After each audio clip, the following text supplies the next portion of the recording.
episode 63, Abolish the Monarchy.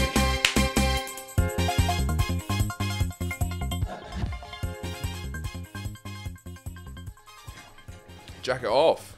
Yeah. Did you think you were going to wear it and that's why you brought it up? No, I'm just keeping warm. Okay. I'm a professional. So it's like you're warming up on Yeah, the no, touch so line. I can't be funny in that jacket. Yes, it's true. It's not funny. That's quite a solid jacket. You can't have your, This is quite you can't have your collar up. No. If it was a bit longer, then you could be funny. Yeah. Yeah. Hello and welcome to a special episode of Boys Gone Wild because shit has just hit the fan a little bit. This is a news...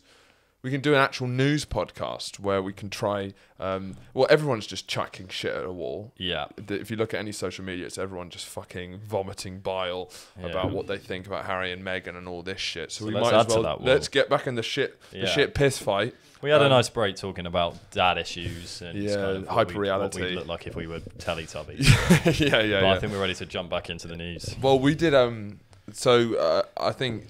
This might come as a shock to you, but we never do any research for any of the episodes. The most I or you have probably done is like a quick peruse of a BBC News article. Yeah, insulting to the patrons who pay money for this, but we really put very little research into it. But I think that's what gives it the sort of youthful, spontaneous edge. We're trying to find out the information that we're talking about whilst we're talking about it, and you come along on the journey with us.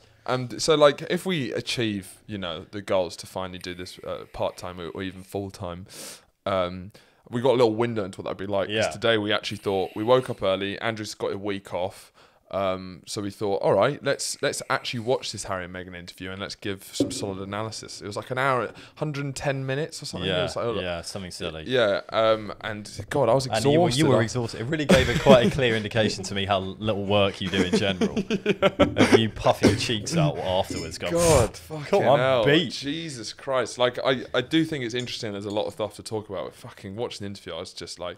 It's hard. The problem is, I think, which a lot of people probably are finding, is that it is newsworthy and it is important and it's worth reading up on and thinking about because it's raised some interesting questions. But it's hard because of how little a lot of people give a fuck, and that is what's the issue.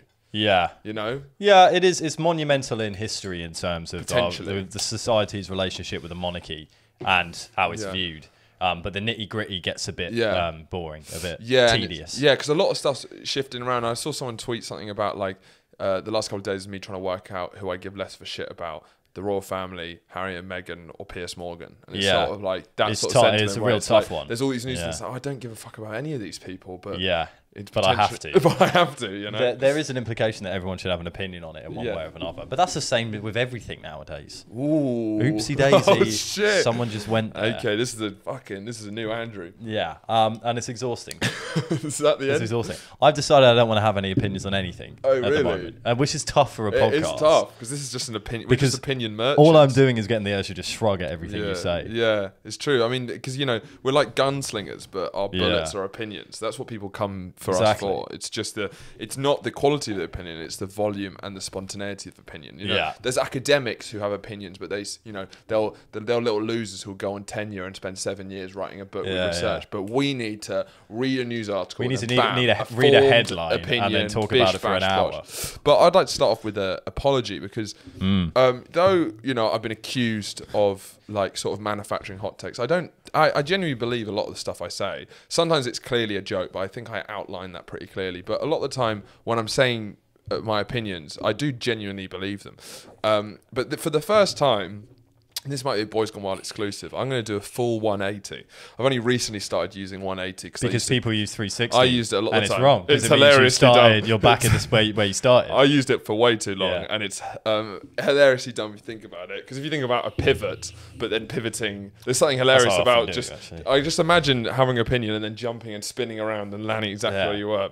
There's something wonderful about a 360. Yeah. Well, who knows? By the end of this, I might 360. But I had a full 180 because maybe 3 or 4 episodes ago There's been a couple of times we've done monarchy. Yeah, we did a discussion about the monarchy, and Andrew's been a kind of staunch anti-monarchist. I did a lot of sentiment about the need for a kind of national story and this unifying identity, and a feeling that for a lot of people it feels like we're losing these kind of anything that brings us together, and the monarchy sort of represented that. And then, though I still believe that, I think and I don't want to say that this incident has changed my mind, but it kind of did, because it was just like, it was more like just waking up a little bit and saying, like, hang on a minute, what the fuck was I saying? Like, it's fucking mental that we have a monarchy. I've completely changed my mind, and I'm going to say it here and now: abolish the monarchy.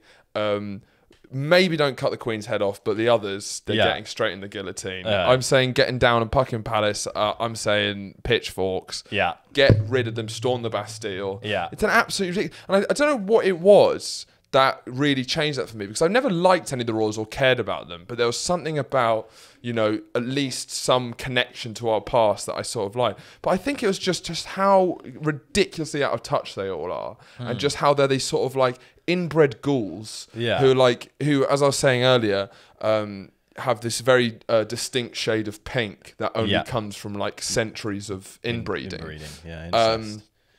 Yeah, and I think off the back of the Andrew paedophile thing, and then this, where it's like, Prince. I don't know why this is true, because I already knew all this stuff. Like, all this stuff coming out, it doesn't feel like it was a shock. Do you always, you kind of already knew? We often have had discussions which have mostly revolved around the symbolism of the monarchy rather than the individuals. Sure. So I think with the Prince Andrew scandal, that's almost too Shakespearean, and that kind of makes you want the perpetuation of the monarchy in a way. Whereas this is so ridiculous and sad and a bit petty in how it's being handled that then drags the rest of the human beings into it as well. Yeah, and I guess I still have a fear that I was also remembering when the Queen goes and Charles comes in, it's just going to be a whole different thing. Because the Queen has managed to keep a lid on a monarchy that should not exist. It doesn't exist no monarchy like this exists anywhere else in the world.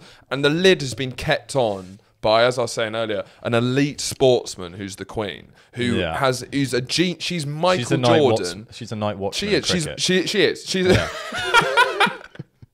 She's just hitting those ones when the sun's going down. They're throwing. When your innings is going terribly. They've got a new ball in, fresh. It's the ground. They know they're going to do badly tomorrow, as badly as they did today. You just bring in a night watchman who's going to keep the ship steady. And like kings and queens throughout English history, they've been weird. They've been horrendous tyrants. But the Queen has done this role that's a really hard thing, where she is like the Michael Jordan of it, which is keeping her trap shut. Which is it sounds reductive, but I really am not, because I think if you are upheld as a symbolic head of state, and you manage to basically keep your fucking mouth shut for 70 years, that is incredible. Something that no monarch before her had ever achieved. There was, remember we were speaking about that a lot more minor scandal about how there was this dossier published about how much the royals are able to intervene in some laws that pertain to them. I know, it's and the Queen. Is it? Yeah. But again, accountability is a difficult thing within the royal family, just because of who's actually running the show. Yeah, and part of you feels like, even if the Queen, you know, she's been in the helm so long, part of you feels like she's getting so old now. If she starts meddling now, it's like, it's constitutionally a crisis, but you kind of like you're kind of like fair enough. She's been sitting in the wings for so long. The idea that she's so tired now, she's like, and she like just will let her guard down occasionally. It's understandable. Before we she's got a fucking crown on her head. Before we jump into the royals, I just want to address one thing. If you've done a 180 on this, what else can't we trust? Well, this is what I was trying to say, is that this is quite a unique exclusive, because I very rarely do this, but this is not even like a I wasn't sure and now I'm sure. It was like I was sure about something and I've completely switched it, which I very rarely have seen to do. But yeah, there's something about this it's because it's more like, I thought the monarchy at least gave this place, I guess I was scared of England becoming like a non-place, like a shopping mall or a motorway. And there was something about... You were having a kind of nationalistic crisis of the soul. Sure. And it's like, there's a fear that if you start removing things that are kind of unique to this place, then it starts becoming like a shopping... It's like, it starts becoming like a shopping mall. Yeah. But I've realised that it's embarrassing actually on the world stage to have the monarchy in the way we do, and that they're sort of like a safety pin that keeps a lot of the shittest things about this country in place. Even though I don't think the monarchy in itself is crazy bad, I think all of the aristocracy, the boys' club, the private school, like 50% of the land in the UK is owned by like 1%. I'm not sure that's the full fact, but it's around that, something shocking like that. Crazy. Land has been held. It's that idea of, but even so it's naturally gonna materialize in things like ownership of land and resources. But then it's even the same thing, just a symbolic thing of how power exists in our society. And power existing through generations of birth and genetics. It's just a bad practice of nice politics. It's a clear reminder of where we came from, which I guess is what you were saying was a good thing because it ties us to the past. But the idea of it is so ridiculous. Yeah, it's obviously going to like continue things like inequality in that way, and things like the aristocracy. Absolutely.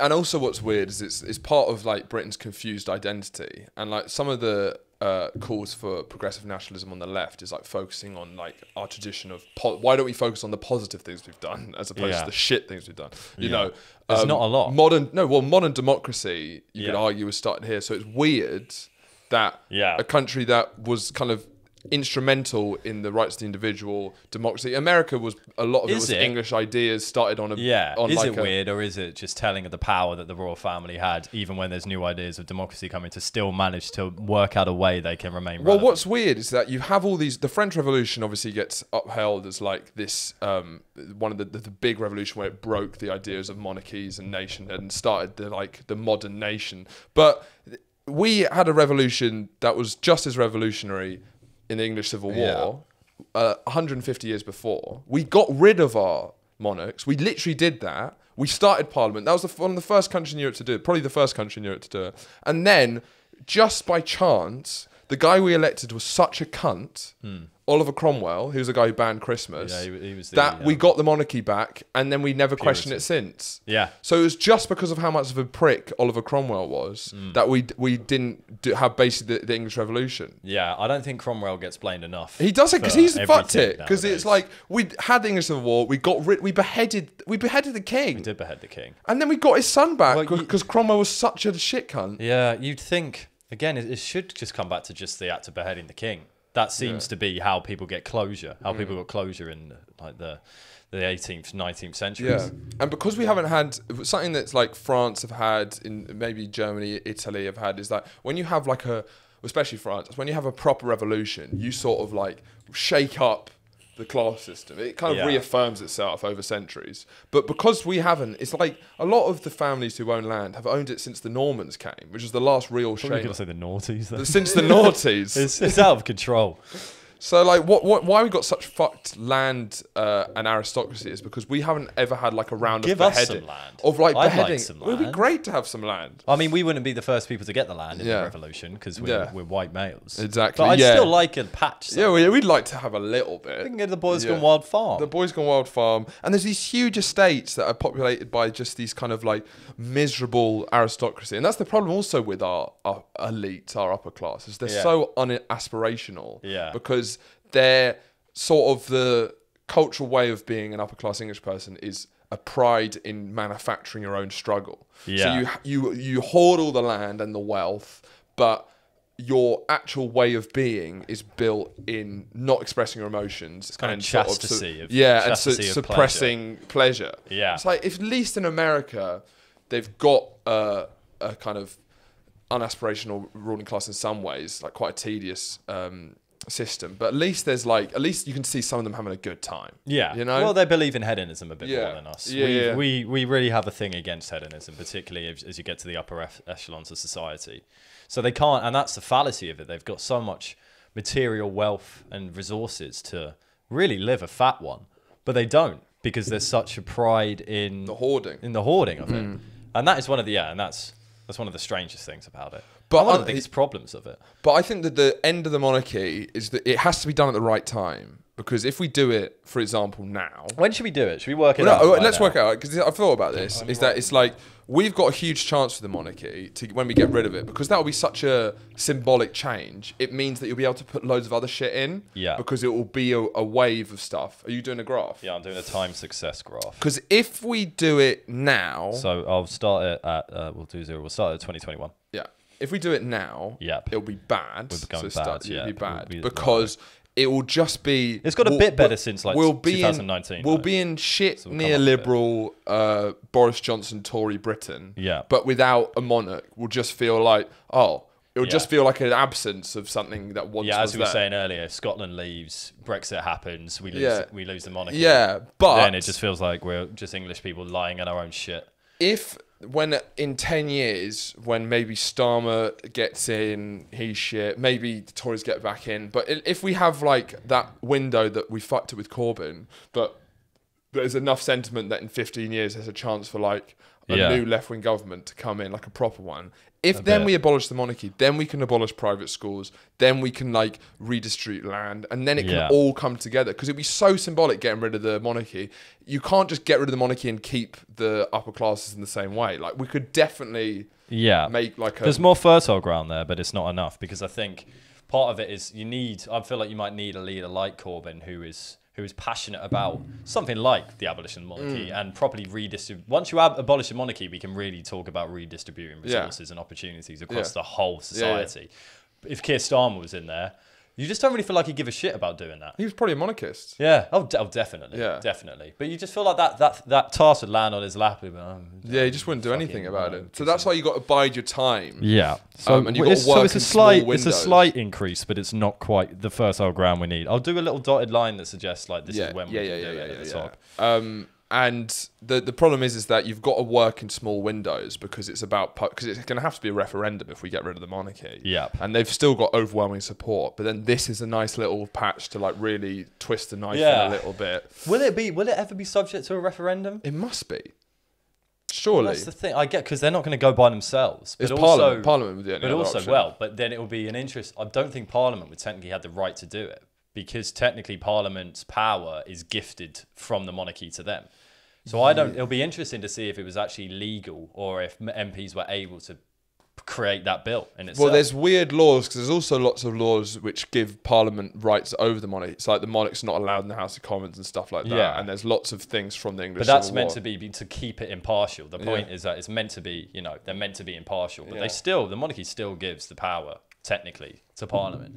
Okay, yeah, it's true. So it might have to be a cut off the head situation. We might have to get the guillotines out, but I want to wait till the Queen dies naturally and go straight to Charles. I don't want to cut the Queen's head off. Is there any way we could just storm it with like Nerf guns and they would kind of accept that they've been gotten?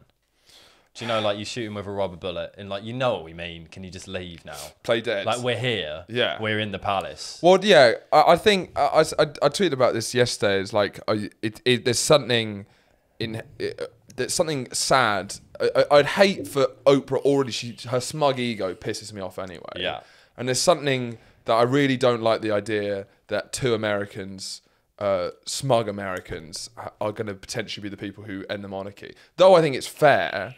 It's like we're the ones who've had it for 1,000 years. I do want it to be on our terms. You want at least the architect of its destruction to be British. You want them to have at least. It just feels a bit embarrassing and humiliating. It's quite fitting with America, with like after America, kind of they got independence from us. Now you're better than us. We get it, and then it's like fucking the final Oprah. twist of the knife. Yeah, if Oprah's the one who got rid of the royal family, that's why I said like it should be over like rising bread prices. I am fine with it. Really? I mean, I feel like this is still your there's a bit of that kind of the opinions that you had before with what the monarchy's about retaining. It's still Oprah.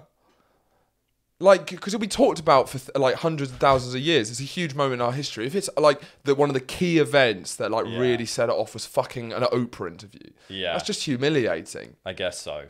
Bread prices. But that's a bread riot, like an old school bread riot. Well, we don't have enough bread riots. Bread riot's a great name for a band. Sorry, I was just. Note that down. No, you're not. Bread riot. I'll write that down. Bread riot would be fucking sick, man. I'll put that down on our band names page, actually. Bread riot.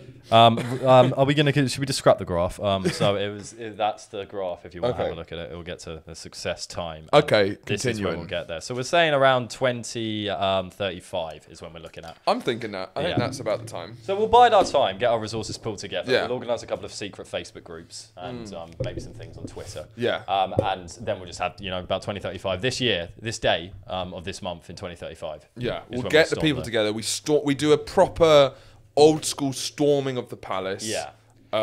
Looting, smashing. We're not just going to break in. We're going to storm it. We need to properly storm. We need everyone there, and I'm thinking because you can't capture the hearts and minds of a nation without a good storm. Because part of me was thinking aesthetically we need to think about this because, you know, storming the Bastille is a classic moment in history that's been immortalised in many oil paintings. I feel the kind of modern version, I'm thinking sort of like Mancunian Oasis Adidas shell suits, that sort of look, you know, of like a kind of romanticised idea of English working class. I feel that's sort of the aesthetic we go for. Everyone's wearing Fred Perry like sports tops, or maybe Stone Island jackets, you know, stuff like that. I'm thinking zoot suits. Zoot suits? Yeah. What is a zoot suit? You know, like those all-in-one things that they wore in the 70s, and like it's really baggy suits. Wait, do you mean the one where they had the open collar? Yeah. I'm thinking zoot and suits. then like flares and like thick booted boots. Yeah, like really big, kind of obnoxiously large. So heels. it's a bit disco-y. Yeah.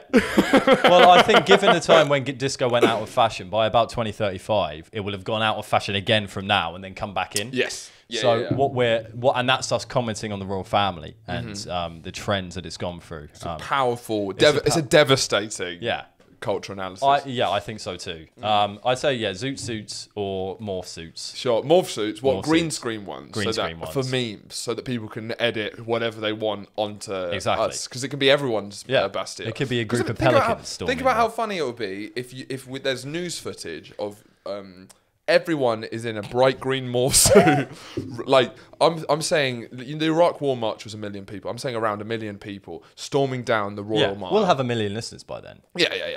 So we'll be at the head of this. Yeah. The storming down the Royal. We could be in zoot suits. The rest could be in morph suits. Even though it's an anarcho movement. So all of them are in bright green morph suits. They're running down the Royal Mile towards Buckingham Palace. Extraordinary scenes. Extraordinary. You've got BBC news coverage, the helicopter footage of us running down. But if they were all in bright green morph suits, that means all the little people on the memers, the people, you know, the people who build the majority of our fan base, they can edit. They can become goblins. Goblins, all Jeff Goldblums. Like, you can literally, if we're all wearing that, because it's going to be the memers revolution. Yeah. It's going to be Zoomers who are going to rise. Millennials have had a tough run of it because they're kind of sandwiched between two generations who sort of don't like them, and they've been dealt bad hands. But we can learn from their mistakes, and we can be a much more successful revolutionary generation. And part of it will be we exist half in the internet and half out, so we're sort of like apparitions. We're like shadows. And you can't stop us because it's a devastating satire of political reality as well, which is, I think, it is. That's another part of what it is. Exactly, it is what you choose it to It's a post-ironic revolution. We say you frame this however you want. You have the power, but we're doing the actions. Sure. Yeah. And that is a fundamental change. So we can't.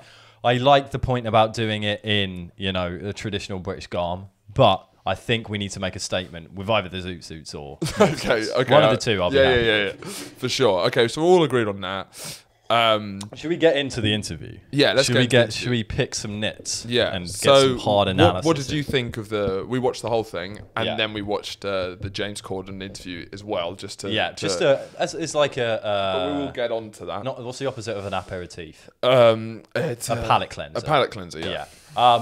And boy, our palates were cleansed after, because that man is an abomination. He's fucking awful. We get it. You're fat and you can't exercise. That's essentially a lot of his jokes. And he can't sing or dance.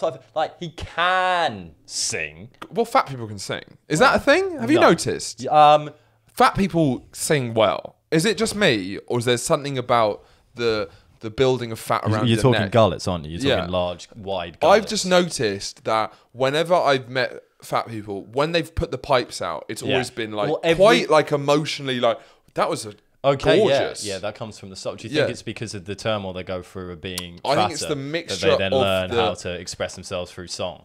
It's the physical biology of the actual fat pushing on their vocal cords like this that kind of gives it like a lovely you already sound a lot more poetic. Yeah, exactly. Right. And it's the relentless bullying that makes them a tortured artist. But sorry. Well, but when have you ever seen an opera singer that isn't overweight?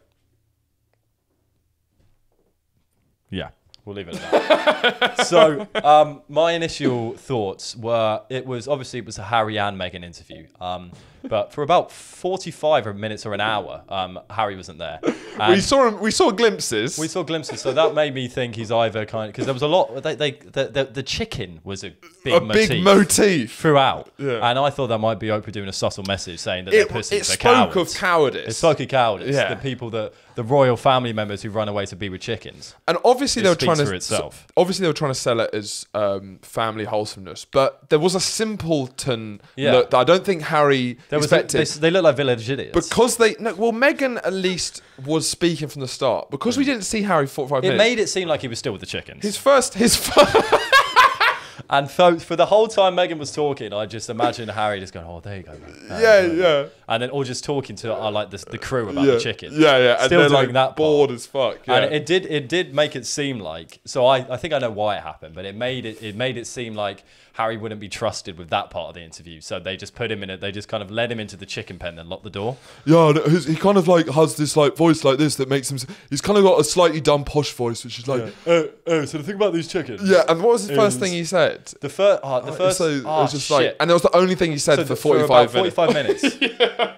The only thing, so it was right, and we can remember it was the chicken hotel. It was like chicken, as in the chick-in, and then it went to Harry, and he said something like, she does love the chickens. Yeah, that's it. Or like, we've got chickens. Oh yeah, we have chickens. Yeah, we farm chickens. Yeah, and so for an hour when Meghan's talking about the potential diabolical opinions of the royal family and race relations between everyone, Harry only said that we farm chickens. Yeah, there was something that was quite interesting about seeing that sort of like they're very Oprah and Meghan. America is a very media culture, the most probably in the world. So that just even though they're professional media, in general, Americans are quite good at like being on camera and they can switch on. They can switch on. Harry can as well because he's been doing it all his life. He can, but it's still he still comes across as a slight idiot. He still reminds me of people who I knew at school who had that sort of like that pudgy, pale look and was kind of and like seeing him sitting next to Meghan Markle, he still looked a bit out of place. Yeah,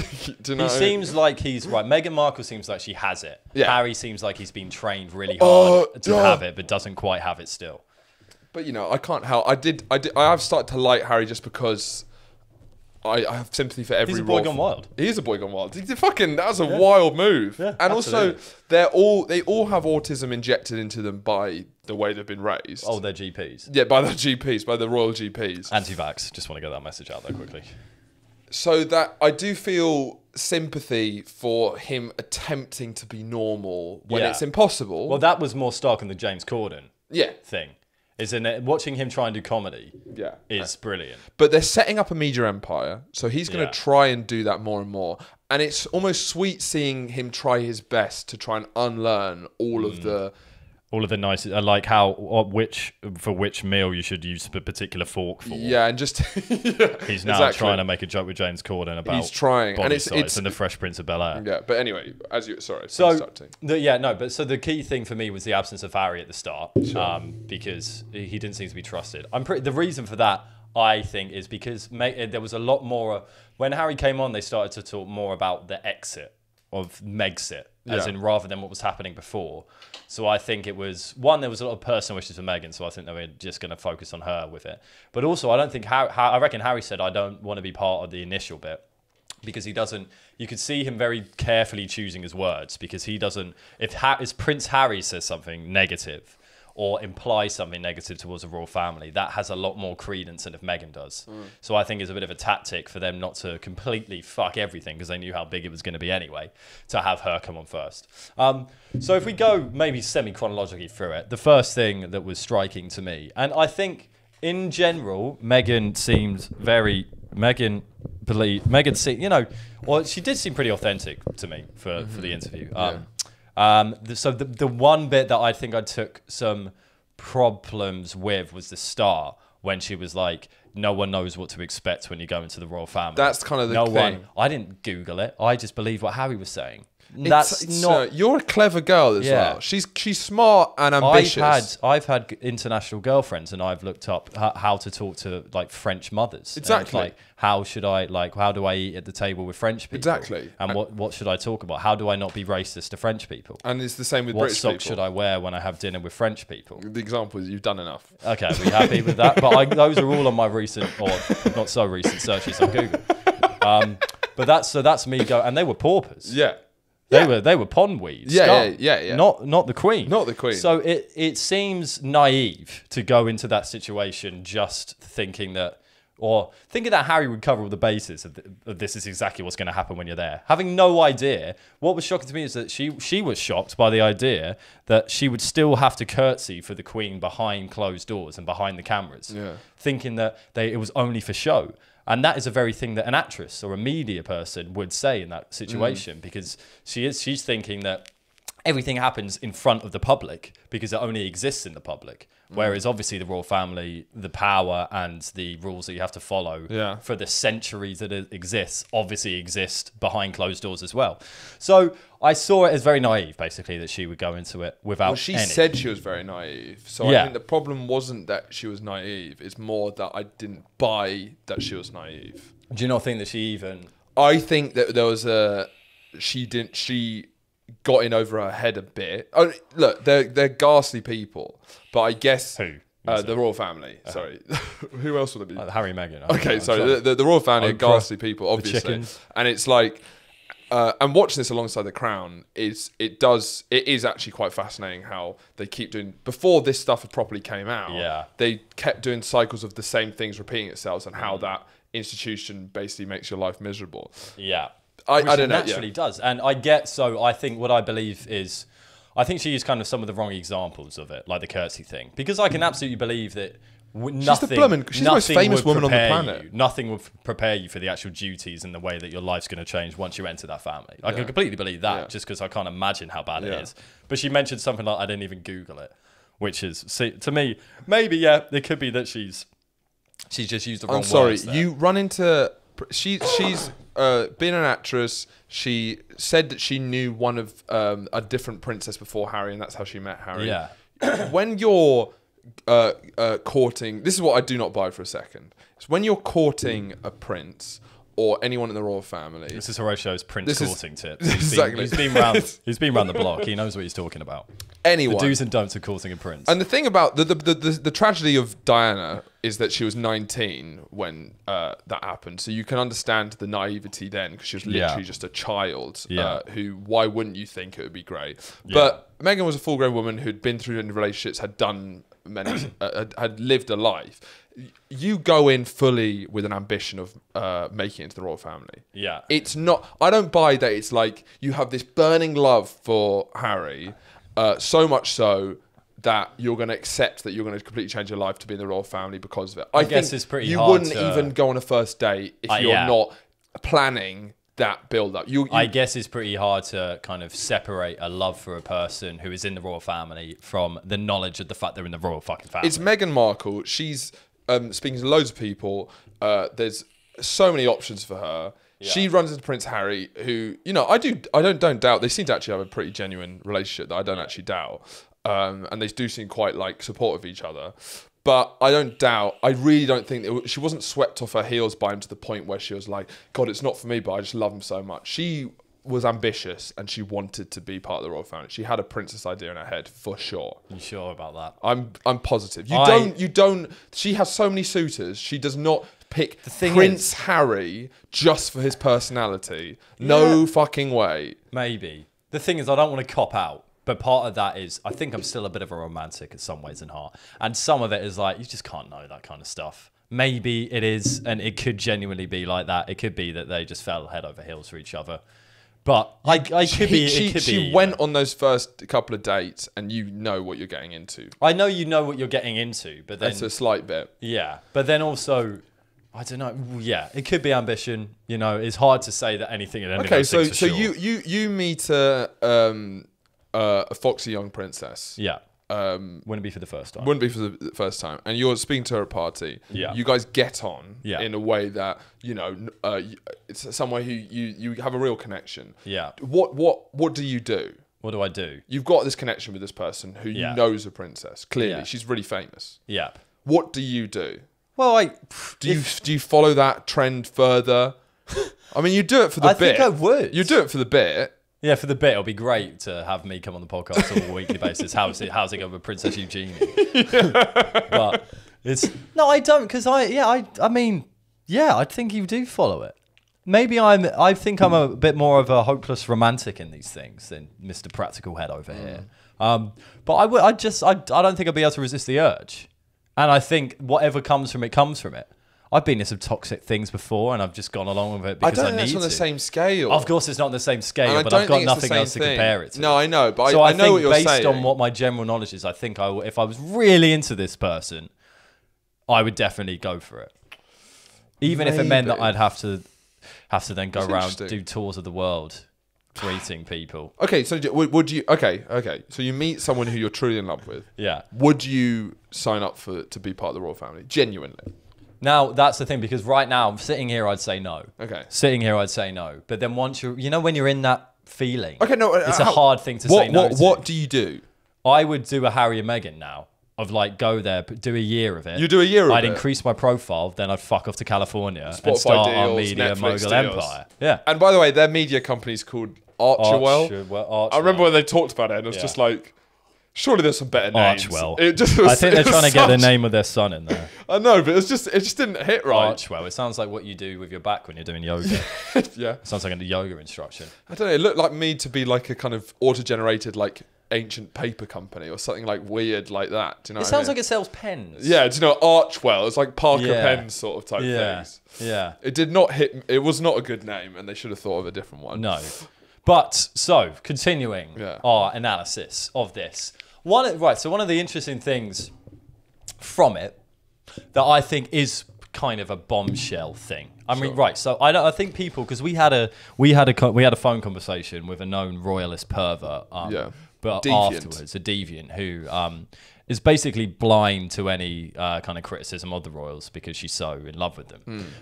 This, and one of the points is like this. This was like a there's nothing new. Oh, what, the royal family is slightly racist. Oh, well, big news or whatever. Yeah.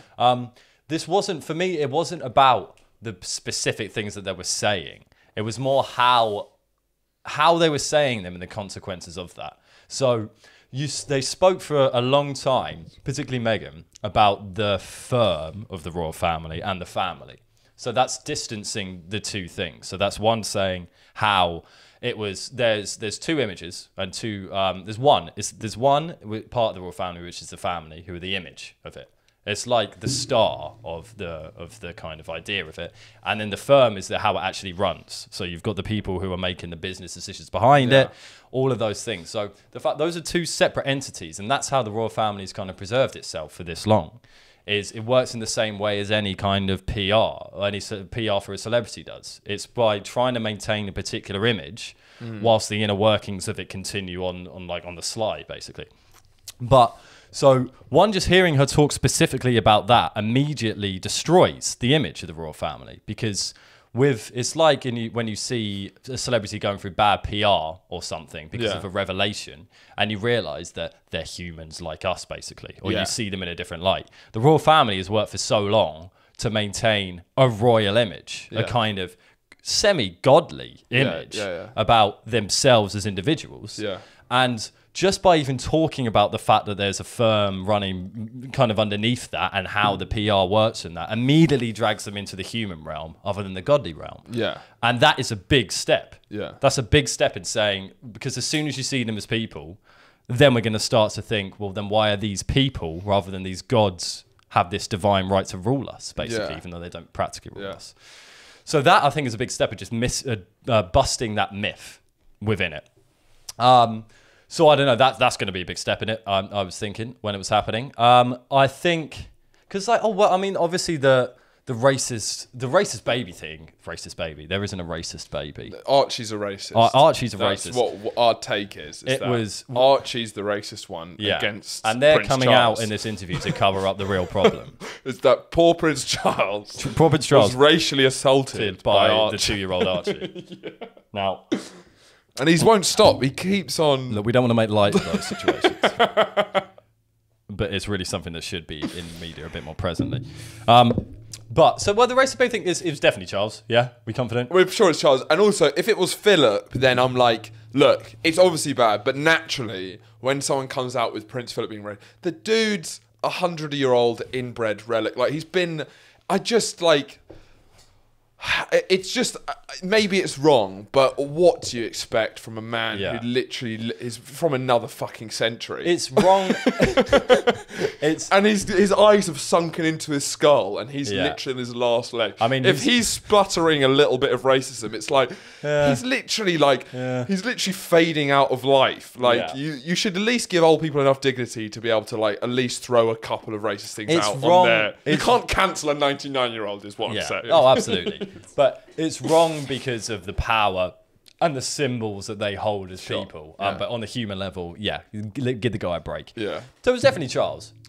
Definitely. It's definitely Charles. Who's unfortunate. Who's really come off the worst in this, I think. Well, what's unfortunate about Charles is it's like it's just unlucky for the royal family and for him almost that he's just extraordinarily unlikable. Yeah. He's just not a likable person.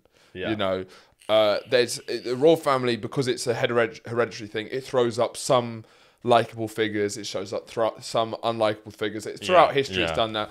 Unluckily, the firstborn child of Queen Elizabeth was incredibly unlikable, and he's going to be the next king of England. Yeah, and he's probably going to end the monarchy, which is unlucky in some ways. That the kind of lucky dip of who your firstborn son is just a very unlucky. You know, he went out with Diana, who's like this kind of fashion icon, so likable, and like completely wrecked that relationship through just being a prick. Yeah. You can't choose your family. And so this one, you just know it was him, and it's just gonna. You know. But you can't choose your family and you can't choose the royal family, and that's that's the whole thing. I think that sums it up. Actually, you can't choose your family. I've got nothing more to say. Okay. But, well, what else was there? There was, so what was another big bombshell? I think, because maybe, I think we should talk about the suicidal thoughts thing, but with Piers Morgan within it. Yeah. So a lot of it was framed in, and that's why, again, because we're going to make many links here, because this is what we do. But there was a lot of similarities in the interview to like the Britney documentary, as in there's discussions of how fame, whether it be royal fame or pop fame, how that kind of weird, intangible contract between you and the media starts off your career in some ways. And you owe it to them almost a tiny And you bit. owe it to them at the start, but then that becomes an absolute destructive force that can then lead to a lot of mental illness, etc. But... So with because like a lot of it was talking about her, like her suicidal thoughts and stuff. And I thought there was one point I was actually a bit moved. Okay. When they were talking, it was about when Harry came on and they were talking about him squeezing her hand tightly, or just like, it gives you a good insight of, you know, as it's the same with any celebrity, and there's been a massive trend recently, particularly in documentaries, of doing like kind of dissecting the media's response to celebrity. Like the Amy Winehouse documentary is similar. So there was kind of a bit of a moving bit when you're realizing the difficulty that she's going to be going through, because it wasn't even because of the media sometimes. It was also because of just the royal families, like how much they helped her with this kind of stuff. Yeah. How much they reached out to her. A little. Yeah, exactly. So then seeing that, and then but also having to do your job of going out and smiling and you know, shaking hands and everything. But so there was a revelation that she had suicidal thoughts and everything. And then Piers Morgan, I guess we'll go into that. Piers Morgan came on the Good Morning Britain, whatever, who's been quite famously anti-Meghan, and goes on several rants about that. Well, our flatmate was telling me, and this is the kind of thing that I kind of could not even believe it, but it seems to be true that she rejected him after they had a date. I'm not sure. I've heard they had a date, which is just so like, what the fuck are you doing, Meghan? Like, I don't know if it was a date, but it was. No wonder you chose a Prince Harry of like the kind of level that you're sort of people you're Elsa courting is fucking Piers Morgan. Yeah, you know, Piers Morgan. You know, in the second Hobbit where there's Stephen Fry and who does he play? Like the king the troll. Of somewhere. The king. And then the troll guy who's like underneath the king. Yeah. It's like you'd rather fuck Stephen Fry than the troll guy. Okay, and I see Prince Harry as Stephen Fry. But it's like she has lots of options, is what I'm saying. No. And it seems crazy that it's narrowed down to those. No, it was only Prince the king Harry or the troll. King or the troll. You'll be surprised how many women only can choose between Prince Harry and Piers Morgan. It's one of the two. But then so you're an avid daytime TV guy. So this is obviously... how does this feel for you, the shockwaves going through the daytime TV community? Look. We first had Bradley. It feels like this is all coming... from the revelations made on this show about Bradley Walsh. Yeah, I think daytime TV has really reevaluated itself since I've started watching it. Taking a long, hard look at itself. Yeah, I've got fresh eyes, you know. Like, this is the first time I've done it. Although we did make the point today of the fact that in my week off, I haven't watched any daytime TV and this it's week. The biggest. And it's been the most abruptive week. Yeah. Right. So, but let's finish the story. Piers Morgan comes on and then says he doesn't believe Meghan Markle's comment that she wanted. Standard Piers Morgan, as far as Piers Morgan goes. But it's a pretty astonishing view to have. As in, like, I feel like he's doubled down so hard into his criticism of her that it's just become a kind of it's awful, an but inevitability. It's like, I don't know. There's nothing. When people talked about, obviously what happened afterwards is what made it spectacular. But if you compare it to everything else, he hacked into people's phones in the Leveson inquiry. Yeah, like I just don't know how this even. It doesn't seem to shock me. Well, I think what's like whenever you talk about mental health, there's going to be a bit of a. But he's talked about things even worse than that. He's hacked into like. Yeah, but that was back in the days when it was the Wild West in the media. Okay, maybe. And I don't know. It didn't him denying that Meghan had suicidal thoughts wasn't like, oh, can't believe he said that. It was like it's the Piers Morgan take. I don't know. To me, do you think you don't think there's any issue? I think it's an issue, but I just don't know how that even ranks to what the normal stuff he says. You know, it seems different to me. Okay, how come? Because because part of the issue is suicide and any kind of mental illness and these kind of. In the way that people are experience it, is that a big problem is just like denying things and not taking people seriously when they say something like that. As in, like, there's almost a burden of proof on the person who's experiencing it rather than the people who are commentating on it, which is a bit of a problem. It's a problem for sure. But I think because it came on the back of a number of tirades that he'd done about her. Okay. So then, it did feel pretty personal. It felt in really poor taste. That, as in, like. It almost seemed like he was clutching at straws for something to say. Yeah, but once again, isn't this Piers Morgan? It's like poor taste. The reason, I think the main reason he clutching at straws, Piers Morgan. It doesn't like it does. It's not new. No, of course it's not. What was new was the mental health suicide. No, it was him walking off. Yeah, that's what was for me was like him. He goads people. Yeah, and then when people react badly, implies they're snowflakes. And emotional. So. To be the kind of what the guy said really wasn't that deep as well. Yeah, and to be that cartoonishly evil figure in the media. Look, he keeps getting hired, and we have to be realistic because he brings numbers, and that's the thing. Yeah. The problem is, Good Morning Britain, a show that wasn't that big, when Piers Morgan's on, people all across the world know it because those clips are huge. Yeah. And it's the same with Katie Hopkins and stuff. We have to deal with the reality of the fact that he's incredibly valuable because I remember even thinking, I was like, how the fuck is he so popular? It's because he brings views. Because and a lot of it, as we've discussed in the past, has been that these kind of television programs aren't really about the 2 or 3 hour programs. It's about the 15-minute viral clips that get out of it. Yeah, and Piers exactly. Morgan is perfect for that. And Good Morning Britain has had huge success with Piers Morgan doing his thing. But because the reason why this, unlike the suicide comments, which I just think adds to the canon of cuntery of Piers Morgan. Yeah, he's a character basically. I see him as that. Well, we know his. I know his nephew, and I spoke to him about. Yeah, we spoke to him. I spoke to him about Piers Morgan. He was like, a lot of that's a character type thing, and he's really not like that in real life. I'm sure he's a bit of a prick, but. He knows that how he works as a journalist is being this kind of Fox Newsy type, Britain's version of that. So him saying that stuff, fine, he's gonna be that opinion. It's our version of like Sean Hannity or something. Yeah, exactly. But then him storming off because he couldn't listen anymore. For me, that undermines his clown, his character in the show. You can't react like a snowflake. But because it just undermines. I mean? Like the guy who said the comment, it wasn't that bad at all. Yeah. It really wasn't. I mean, he went diabolical behaviour, but that was after he left. Yeah. It was a really astonishing thing to walk out on.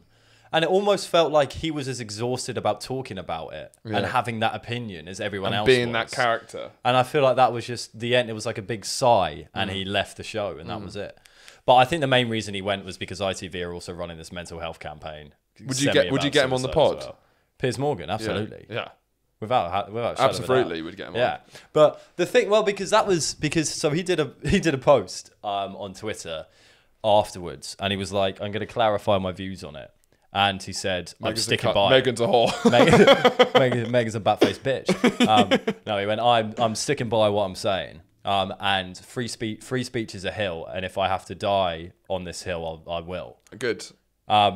Partly, my thoughts are like, because that's when the free speech argument is a bit weird, because it's like, no one stopped you from saying that. They would just be like, what you said was a bit of an arsehole thing to say. It's the annoying, this is the annoying thing. That's not free speech. I'm a big free speech advocate, and I think there's so many pushes towards limiting free speech that are terrifying and we shouldn't think about. It's just so annoying when the left can sometimes lump in genuine free speech concern as the arguments Piers Morgan and people like that are making, and it kind of gets confused. Yeah. Where it's like, free speech doesn't mean that you get a prime time slot to say whatever the fuck you want. Yeah. And it's still like a free market of opinions that they love saying. Yeah. And, you know, it's like, well, I think because he hasn't been cancelled for it. No. Because he would have been cancelled a long time ago. Yeah. It's just that ITV, what he said, it went directly in contradiction to what ITV is saying. Yeah, don't work on network television. He pissed off his bosses. Go on YouTube. Yeah. And just start your own thing and say what you want. No one's going to... You're going to have a support. You weren't silenced. Yeah. You were punished. Yeah. For what you said. And with those ones, it's like, you know, a lot of the free speech issues is people purposely misreading irony or jokes a lot of the time, or not allowing debate. But when someone's saying with complete sincerity an opinion that's inflammatory, and then expecting that you can't even react badly to an opinion that's built to make you react. The whole point of that opinion is to get a reaction out of you. You can't then accuse that reaction of being anti-free speech. Then he would say, I think, in looking at what his side of it, he would say, oh, I'm Piers Morgan. I've got a big head and lots of opinions, and now I'm upset. Other than that, he would have said something along the lines of, well, the ITV bosses forced me to either apologise or quit the show, so I #quit because of #free speech. I think that's their right. When you're on network television, you have rules to play with. But then the other side of that is that would imply that his argument of free speech would imply that there is no opinion worth apologising for. Yeah, ever. Like, imagine this: Hugh Edwards on BBC News. It goes, and that has been the news at 10, and I want to just say, all your mothers are cunts and your sisters are whores. Thank you very much. Good night. And if he goes... And then him on Twitter, I will not be resigning. Free speech is a long fight to freedom, and I'm happy to die in battle for it. If I have the right to say all your mothers are cunts and whores, and I will not be taking that back on anyone's watch, because free speech. Yeah. But... I guess good riddance. I feel like I like, the thing is, he's got an entertainment factor to it. You can't deny it. I don't go on IT. The key thing is, I don't watch morning TV for my politics. No. And I think that's too often become what people are thinking about. Of people, you can't, because I get that people, you can't complain to Ofcom about an opinion, because... That's not that Ofcom. Like, the regulators aren't the problem there. Like, Ofcom is always inundated whenever Piers Morgan arrives on the scene. The problem is that he's a cunt, but you have to look at him as that cunt and just see those opinions as his and idiotic. And great, he's off the show now. But for an entertainment factor, if I was a regular watcher of Good Morning Britain, which I'm not because it's too early. And that's the only reason. Yeah. I'd probably be... You would be excited to see Pierce's take. I would. Just because you look up and it's just to get you through the morning. Yeah. I just want that entertainment. You want that feeling of annoyance. It's like watching gladiators do battle. Yeah. You don't actually care about what the gladiators' view is on... To be honest, the person who should be sacked is Suzanne Reid, because she's victim blamer. She's too calm, and it's like if ITV know their place, which is one thing you can always say about ITV, is we've got those kind of big networks in the UK. BBC. I always say that about ITV. BBC are like establishment, educate, inspire, all that kind of thing. Channel 4 are edgy, and ITV are trash. Have you seen the trash they've got on E4 now? Yeah. Teenagers issues. It goes against what I'm saying, but sure. Sorry, I just heard E4. ITV is trash, and so like... But what you want is Good Morning Britain with Piers Morgan and then George Galloway. That would be a good deal. Or some like too fucking cartoonish. Who doesn't want to wake up to an argument? Yeah, exactly. Honestly, it's like having a coffee in the morning. Yeah. You wake up to people shouting about migration. It's true. Great. That's what I want. I don't want an informed opinion in the morning. I want that at 10 p.m. at night. We're the same. That's what our show is. It's news entertainment, is it? Yeah. You come here for entertainment and nonsense, rather than like, oh, I'm really going to be completely and utterly informed by informed, educated facts. We don't know facts because facts get in the way. Facts don't care about your feelings as well. But you made a link as well to the Britney documentary and all this because you've finally watched it, so we can talk about it. Even though it's a bit late, I do think we're doing our news catch-up week. News catch-up week because we've ignored the news for 2 weeks, so now we're just getting everything that's happened. I watched it. What did you think of it to start off with? I'm just a brief I was so.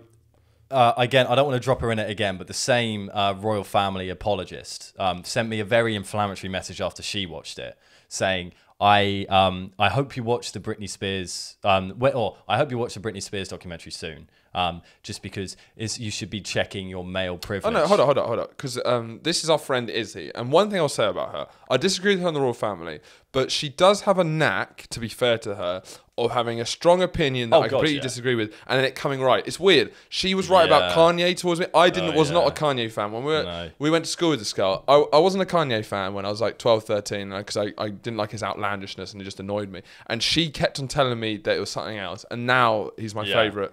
No, you got she was a Britney fan, die hard till the end, even at the point where the media hated her the most. And then me, who wasn't even interested, just would vaguely hear headlines, just assume that a lot of things about her. And this documentary, though I think some of the claims I don't agree with, in general have proven her right again. Is what I think. Oh no, about a general support of Britney, absolutely. Like, and so maybe the royal family, maybe she'll come right again because she does have a little nose for these sort of things. Maybe in 5 years we'll be on here saying Izzy got it right. Well, again. I think we would consider getting her on at one point if she for sure. She could be our LBC caller in, like the opinionated. I respect her opinions massively. If I have to, I don't want to. It's more fun to. This is my ex-girlfriend as well, so it's more fun to trash. Yes. So I went into it with a bit of a lens of I was told to check my male privilege about this Britney documentary. I don't get that take. That take was poor, and like she had all the cards because she'd been saying Britney was mistreated all along, and then she went and told me to do that. And why did you fuck it? I was like, well, nothing about male privilege. What do you mean? What the fuck are you talking about? So I went into that, and I feel like that informed it a bit because everything I was just gathering evidence to shout at her. Sure. But no, so what I thought immediately, it was... Can we move up a thing? Can you move up one? What? How's your back? No, I think we... No, you just want your back to be better. No, we can elevate this conversation. Why don't we should always just get slightly higher up. We can elevate this now. So, given that slight context of what I went into, it wasn't a revelation for me. So, I feel like people might have interpreted as, oh, how bad is the media? How misogynistic is the media? Isn't it sometimes terrible to be famous because of paparazzi? None of that was news to me. For me, it was like it's a very individual story about Britney and the things she went through. It didn't really have any grand applications for me. Really? Yeah, the Amy documentary did that fucking ages ago. And to be honest, to a lot more personal level because they made her drive her to drug use and suicide. Compared to Britney, where it was like, yeah, of course the media is misogynistic. Of course the paparazzi are invasive. No, I disagree with that because what I would say it does well is it kind of involved all of us in a reminder that we're nearly all of us are to blame in a way. Obviously, that's a crazy thing because we're like 8 years old, but in a general, as a culture, we're all to blame because we all bought that shit. Do you know what I mean? Yeah. And it's like positioning how celebrities are portrayed by the media. You know, Amy Winehouse is pretty similar because there's a lot of sentiment against her as well. But I don't want to. It's not worth comparing that much, but a lot worse. Amy Winehouse is like the coverage she got is a hell of a lot worse. No, it wasn't. Yes, it was. No, it wasn't. Yes, it was. Don't talk shit. Why is that? Why is that not? Because Amy Winehouse was struggling with drug addiction for sure, and there was a lot. But she was like. The media are obviously bastards, but she was given. There wasn't as many like genuine lies about her. Nah. She was struggling with drug abuse, and she was being photographed at like 7 a.m. Yeah, fucked out of her face, what were the media meant to do with photos of that? Do you know what I mean? Obviously, it's awful. No, but it wasn't like it was as much of a turned and twisted narrative in the same way. It was a struggling person who they. But that's also what they did to Britney. She was a struggling person. She wasn't the key bit of the documentary. She wasn't at the beginning. Well, yeah, but and then she was. And driven Amy that way. was constantly from the start. A bit, but do you know what I mean? She was a truly troubled individual who was brilliant, and that was partly where her brilliance came from. Which is why I was saying the comparisons.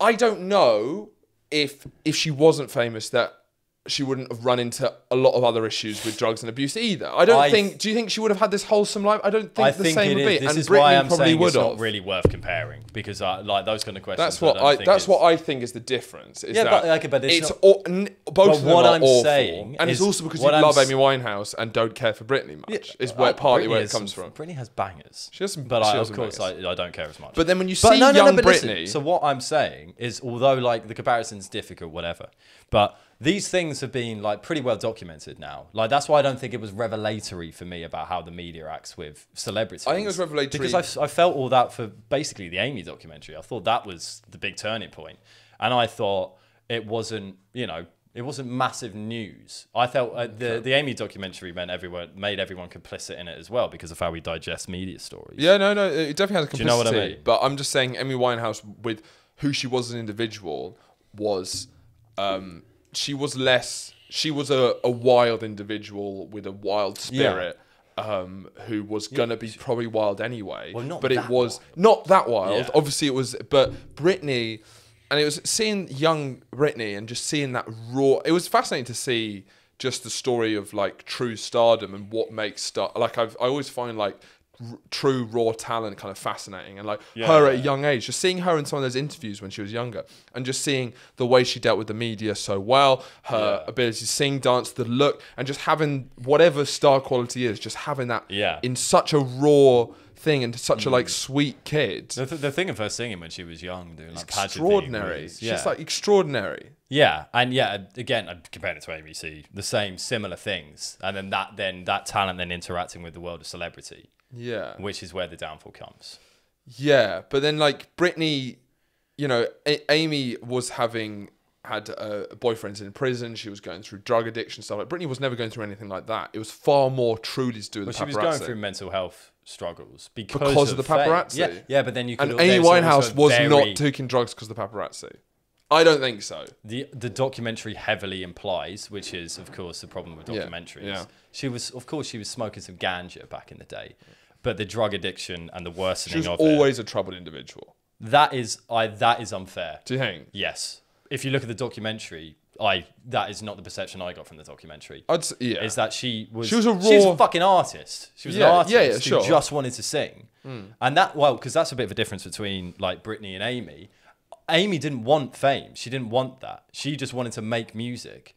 And then all of the fame stuff on top of that, she hated. Sure. And then when she made one of the best albums ever, yeah, that then obviously gets her so much attention, which she then can't handle with, which is why her drugs got worse. Whereas Britney wanted to be a pop star. Well, let's agree. She wanted to sing, dance, and be famous. Let's agree it's pretty reductive to compare them. Yeah. I think the Britney documentary was good and entertaining. I think a couple of things where it was so the problem with it is it was so biased and so focused on one angle, and it was so like it wasn't a great made documentary in the sense of like ethical filmmaking in the sense of like portraying nuance. It was by New York Times as well. We thought they'd be better. It was interesting because it is a fascinating story. And because it was like revealing something about Britney, but it wasn't like a skillful documentary of presenting truth. Yeah, like the way they kind of indulged in the conspiracy theories that have no grounding. That Britney's Instagram posts are sending messages of her being stuck because she said something like these kind of like whimsical things about wanting to be far away. Don't indulge with that. The day like very quickly after the documentary came out, she posted one of like a Scrabble game that she played with her husband or something, which is like the best fertile ground for potential clue giving. Yeah. So I did spend a long time looking at the Scrabble trying to work out what was happening. Did you get anything? Nothing. Nothing. I didn't spend long enough. But with that, it's like because what the Instagram is the perfect. case study almost to look at through Britney, because it's either that she's sending encoded messages because of the conservatorship and she's trying to gain power, or it is the Instagram of a very mentally unstable person who needs a conservatorship. That's maybe the not thing. Needs one, but who is mentally unstable. Or I'd love that argument to be at least presented with a slight bit. They did it once, at the very end, which is the only fact of it, because I was surprised they didn't focus on the conservatorship a lot, because that's why I'm saying it was a bit underwhelming for me, because a lot of it was just how bad the media have treated her, which I get is always good to see and always good to be reminded of, absolutely. And again, it's not comparison name, it's different, but they'd only really touched on the conservatorship bit at the end, which is what I thought it was really going to be about, and then there was only one bit of nuance, which was a really fair bit of nuance at the end, of one guy saying something like maybe, or the brother, or I can't remember who it was, guy with grey hair, I think, but he was like, we can think of these things, but at the end of the day, we can't know for a fact what her mental state is, because she's so behind closed doors as well. It could genuinely be the case that she needs one. And it's also... And we don't know that. Also, the one thing she got control of, which was a big turning point, is when she got an Instagram account, which was like, finally, she had something where she was more unfiltered. And it's the most mental thing she's ever... The most unstable things, the craziest stuff came from the one avenue she had to show what she really was like. And that isn't to say that she definitely needs a conservatorship. That's just to say we don't know what's happening. Yeah. And, well, one of the funniest bits of it was there was someone from the hashtag Free Britney movement talking on it. And so when her dad came out and addressed Free Britney and was saying, this is all ridiculous, etc., etc., she was, when being interviewed, she was like, so yeah, when that came out, I started to have doubts, but then I spoke to someone who had similar views to me and decided that I was right. Yeah. And it was one of the most astonishing expressions of how conspiracy theory works. And then when you see those Britney fans, and it was just, that was interesting. It's like seeing the kind of, when it cut to a Britney fan, it's like, she saved me and now I'm going to save her. And it's like that whole group of other unstable individuals who are leading the Free Britney movement. It feels... Free Britney. Fee Britney. Fee Britney. Fee Britney. Fee paying Britney would be... Fee paying Britney is all we need. We need Britney to pay some fees. Yeah, because it's getting a bit silly now. It's been a while. Yeah, I think even if she even if she needs a conservatorship, it's still a tragedy, because the reason she needs it is because of the way that the media destroyed her. I think that's pretty undeniable. Yeah, completely. Where the way it was like she's this kind of sane person stuck in a thing with no control of her money, I don't. Can I? Yeah, we don't know. We don't know. That's all we're saying. Yeah. A question that came up whilst I was watching it is. Now I'll ask you it, and I don't know the answer to this. I think it's an interesting. Please answer me. Beg a bit more. Thank you. I'd love it if you. I beg you to please ask me this fascinating question. Okay, here we go. No, so it was different for Britney because of when she was coming up. She was coming up to fame during the height in power. Probably will never get that beat again in the same way. The height in power of the paparazzi. Yeah. So like, it's fair to assume that she wouldn't have full knowledge of what she was actually getting into. So my question is, like, so forget about that time. Let's talk about this time. Someone who's trying to be a celebrity now or whatever, trying to really take a sail to the heights of fame, massive fame in our age. Do you think, so knowing what we know about the media and the paparazzi and the negative press you're gonna indefinitely get if you're that famous, how much do you think that you should accept that as a part of being famous, because the press and fame, the press kind of generates fame, and you get good press that gets you there? Should you therefore accept the fact that it's negative press as well? Yeah, so this is interesting, because how much of a right to privacy? That's an interesting question. I think I've spoken a bit with BB, and it's quite interesting because obviously I spoke about it with a mushroom in the bar. Look, I get it. It's been a quick rise for you. That's a joke. That's nice. Sorry. That was a very good joke, actually. It's obviously, it's interesting because I've spoken this with BB, is like, if both of us are setting out on goals if we feel the logical endpoint of where we're headed, in that world, it's like, you need to accept that part of it, what would come with a success in how you view it, is criticism. And obviously it's more for her, and because her sister was in Harry Potter, so there's like a very small look on celebrity. Yeah. Hence the Daily Mail article. It's like a little taste of that. And obviously she hasn't been involved that much with it, but even the smallest taste was a sharp reminder of what you're getting into. Yeah. And we've had talks about this, and what I've said to her and what we've kind of agreed is like, you have to accept a certain thing, that if you want to achieve success in these certain fields, these very competitive fields, you do have to go in with a certain level of responsibility and your eyes open, you know, because though the system should change, it's hard to change it, and you kind of have to accept it. And if you want the benefits of fame, success in an art form, in media, you have to be mentally prepared for the flip side of it. Yeah. You know? At least mentally prepared. Slightly. You need to reform the press and stuff like that, and the kind of bullshit lies. It doesn't excuse it. Doesn't excuse it. But BB's a much better example, because if she achieves her goals, it'll be much more of that sort of fame than if I achieve my goals, you know, because she's much more in that celebrity camp.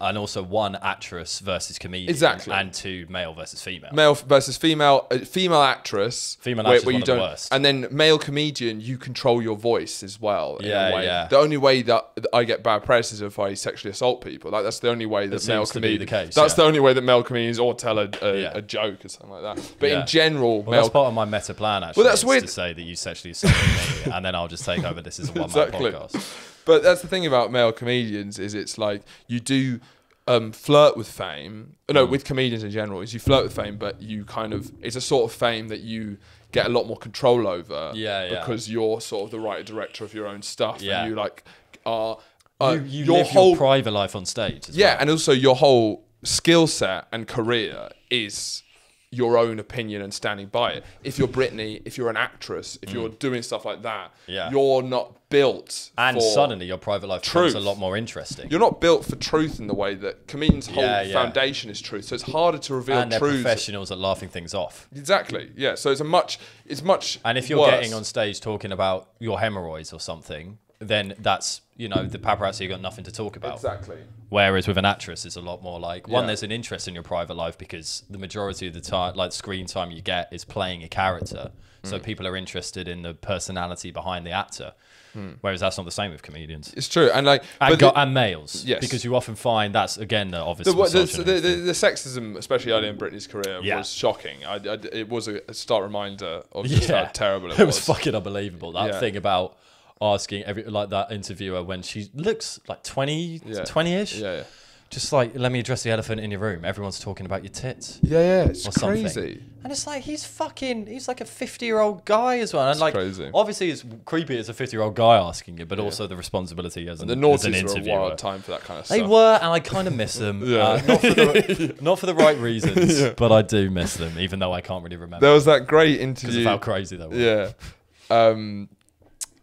But we have talked about this, and it's basically, I've also realised, though I'm not famous at all, the people I speak to and comedians, I've like met famous people, or in the industry you run into people who are famous. And that means that I've slowly realised just how unglamorous it really is, or just like once you meet them and see them in like a mundane setting, you realise what it is. And it's sort of reminding just how unsatisfying fame is. But then the problem is if you want to achieve, if you feel an urge to achieve something creatively, which certainly for me, I don't want creativity in a vacuum. You know, no one makes a film for no one to see. No one does comedy for no one to see. The relation between art and celebrity and fame is a tough one, because I think art is certainly a noble pursuit, or creating something is a noble pursuit, but the fame is essentially a negative byproduct, but you need it to fund the art, because you can't be if you art without an audience is just weird. So that, true art, who knows? Maybe. So, but not really. So like, that's the weird thing, is it's like you have to accept a certain level. It's about not playing into, it's more like playing into the celebrity aspect, which is removed from the art, if you start playing with that as a way to get bigger audience, then you have more responsibility for when it turns against you, because it's a dangerous game, is what I think. If you let the art speak for itself and you focus on that, then you have more control over it. But if you start playing into the more celebrity aspect of it... Well, it was, and that was similar to that within the documentary was, so they had some paparazzi guys on. First, it was hilarious how little remorse they had. Oh, yeah. It was fucking all great. of them. You hear tabloid guys. Tabloid guys are crazy. I mean, like, and I don't say this lightly, I guess, but like, paparazzi's a fucking scum. Yeah. I think. Like, kind of the worst of the earth. Yeah, sure. And... so there was a guy, and the main guy that they got on had from he had an end point. It was like from, I don't know, 80s to 2010 or something. So it implied that he'd given it up. And then just being pushed a little bit about like his profession. And his kind of response is, well, she needed us as much as we needed her. Yeah, it's complete delusion. It's delusion, and but then it goes into what we're talking about, or that he's looking at it through, she needed to be famous for her profession, as we're talking about. And then we needed to be able to print newspapers. But then there must be a more civilized way. You know, Britney can release big albums. She can do big tours. Yeah. She can still be famous without all that other shit. And maybe she doesn't need that shit. Because the problem is that people crave the actual person behind these symbols. Yeah. As much as we crave symbols at the moment, because celebrity is our new religion in a lot of ways. Sure.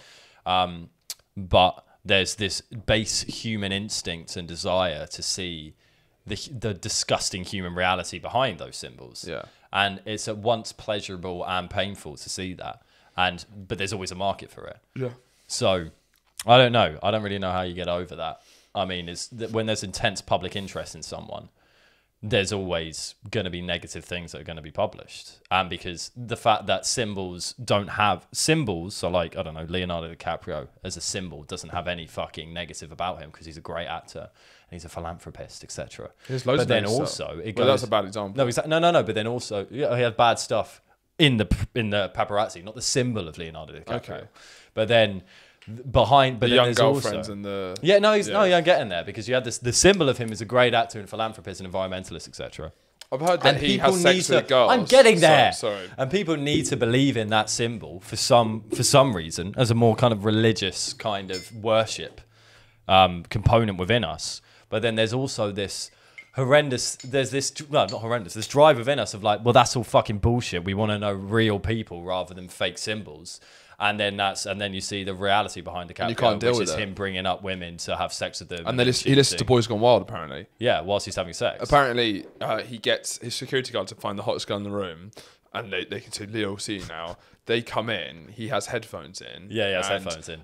He used to listen to music, but now he listens to Boys Gone Wild, apparently. What could be the funniest thing that he'd listen to? How about cricket sounds? I think cricket commentary, the India-England No, I test. mean cricket's like... Yeah, probably. No, I think... India versus Pakistan test match. You know what, actually, I think it'd probably be funny if it was like the Stephen Fry narrated Harry Potter books. whilst he's having sex with a lady. Harry was sad that day. He realised the levity of the situation he was in. For it was the Quidditch match tomorrow. Because it calms him. Yeah, it calms. He's like, But yeah, I mean, do you want to play? We got a message in. Should we do that? You've done enough time. Do you want to do the message? Well, it's a week off. We can do a slightly longer one. Yeah, we can do. Talking about Ella's message. Yeah, that's what I was thinking. Yeah, we'll play. So yeah, we talked about Britney and the royal family, and we'll leave it on a nice message that we got in.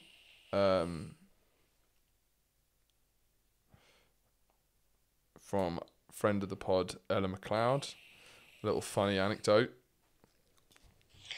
Hey boys, I was hoping you could help me with a dilemma that I'm struggling with. It's kind of embarrassing. One night, me and my boyfriend were having some couple time, and I told him to go wild.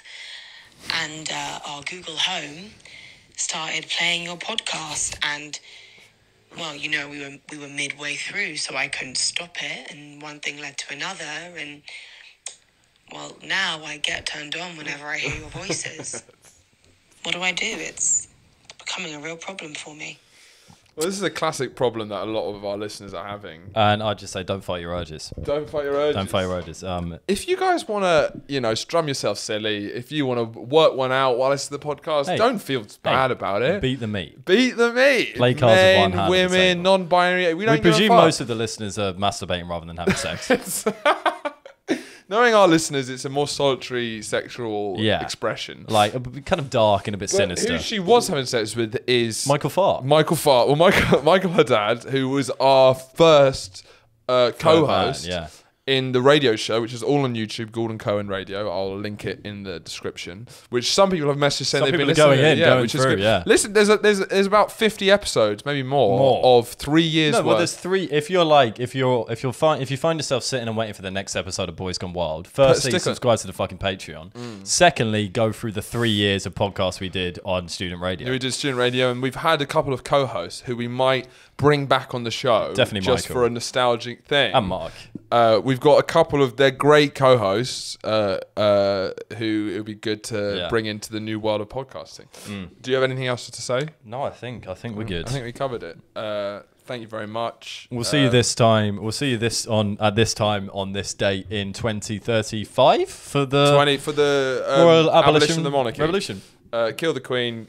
Fuck the goats. Death to the West.